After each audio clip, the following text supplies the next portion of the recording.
Good evening. Thank you for joining us on Arirang News. I'm Kim Bo-kyung. Let's begin with our top story. Following North Korea's notification of a possible military satellite launch later this week, the South Korean and Japanese governments have been spurred into action. Our Moon Hae-ryun has the details. South Korea's National Security Office on Monday opened an emergency security meeting in response to North Korea's plans to launch a military reconnaissance satellite. Earlier this morning, Japanese media outlets Kyodo News and NHK reported that North Korea had notified the Japanese government and the International Maritime Organization about its plans to launch what watchers are calling a spy satellite sometime between May 31st and June 11th. North Korea also stated its intent to establish a maritime danger zone during the cited period in case of falling debris.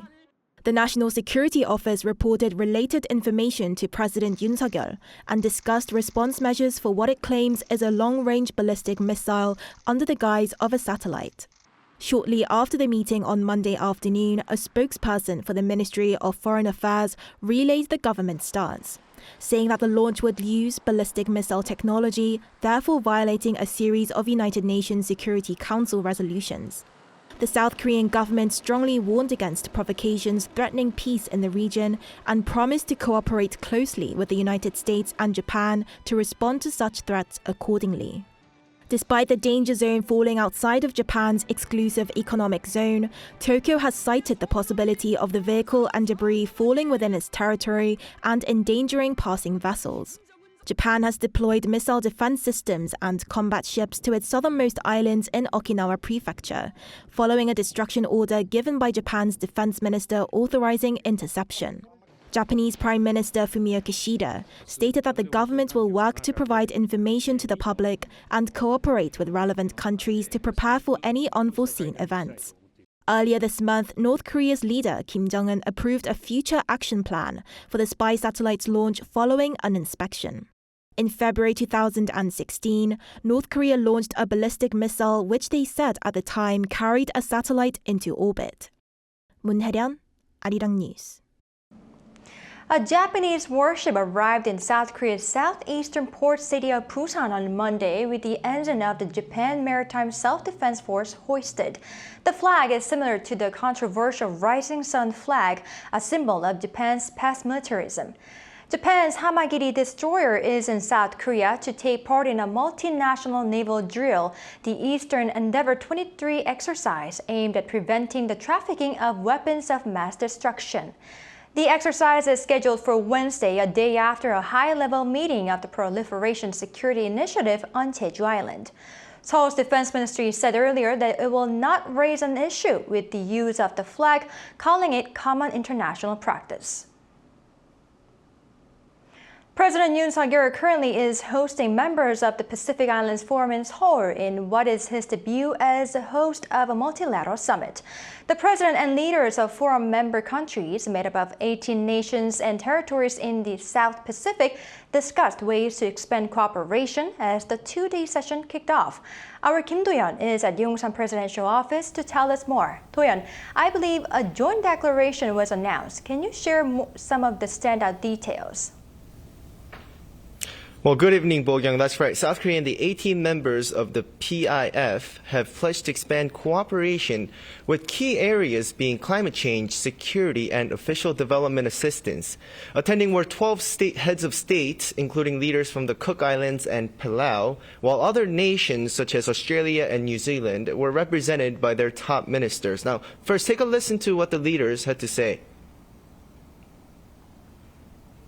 저는 여기 계신 정상들과 힘을 합쳐 PIF와 대한민국이 함께하는 상생의 파트너십을 추구하고자 합니다. 태도국의 생존과 번영에 직결된 기후변화, 자연재해, 식량, 보건, 해양수산 위기는 연대와 협력을 통해서만 극복할 수 있습니다. Honorable leaders, as the COVID-19 pandemic and the Russia-Ukraine war has shown us, regional and interregional cooperation is essential if we are to build a safe, secure, and prosperous world. According to the joint declaration, South Korea's recently released Indo-Pacific Strategy reflected the values of the 2050 strategy for the Blue Pacific continent set by PIF members in 2019, as both are based on freedom, peace, and prosperity. South Korea also showed its support for the PIF's efforts in tackling climate change, especially with rising sea levels and natural disasters directly affecting members. In addition, Seoul will double the budget for official development assistance provided to PIF members. According to the Korea International Cooperation Agency, as of August last year, South Korea spent nearly $200 million in the last 30 years for ODA in the region. Right. Now, Doyeon, as you mentioned, this is a two-day event. Walk us through the rest of the schedule. Now that the summit has wrapped up, President Yoon and First Lady Kim Gun-hee will host dinner for the visitors. But one thing to note is that South Korean government will also be focusing on convincing the visitors to support Busan in the city's quest to host the World Expo in the year 2030. South Korea could potentially win 11 votes from Pacific Islands Forum members, and in order to bolster support, in fact, the visiting leaders will head down to Busan on Tuesday to tour potential expo sites.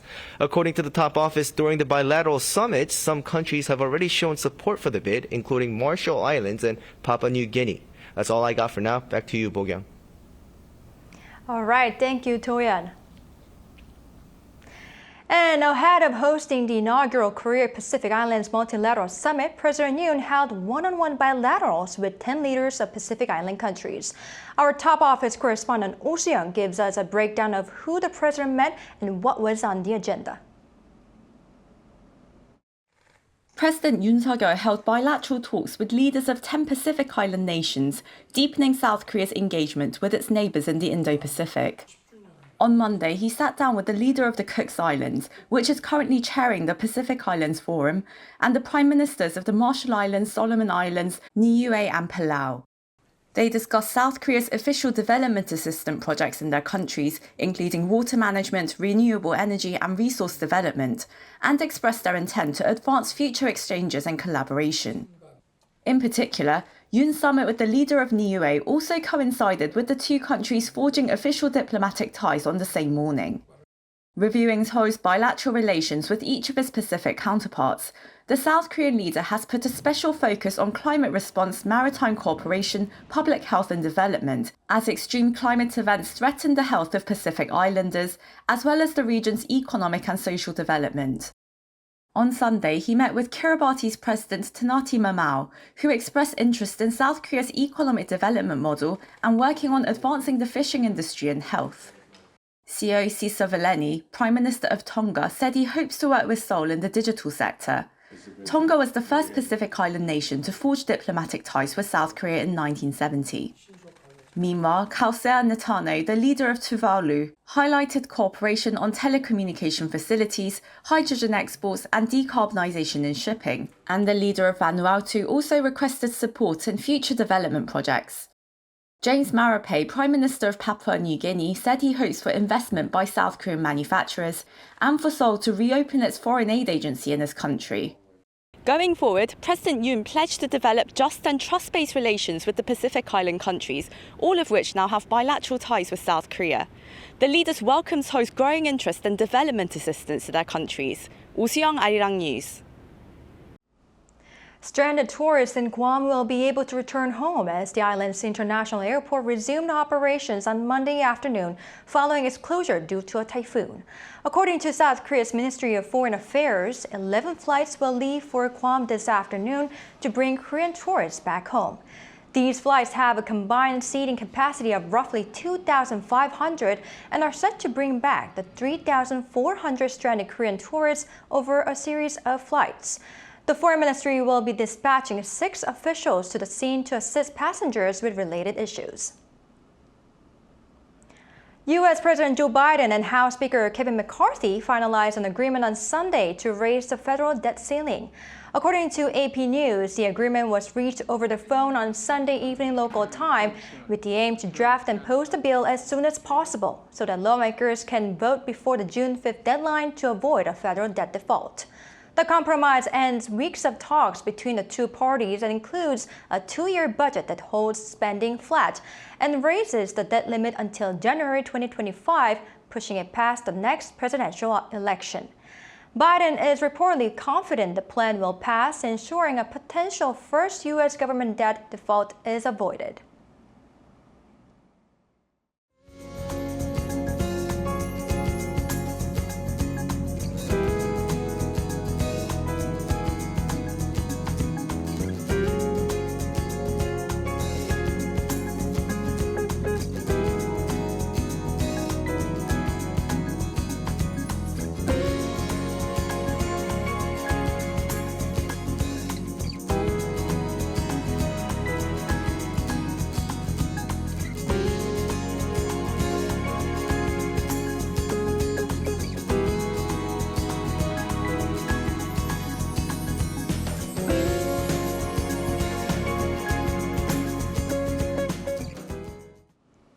That's all for this hour. Thank you for watching. Arirang's next newscast will be at Tuesday, 9 a.m. Until then, goodbye.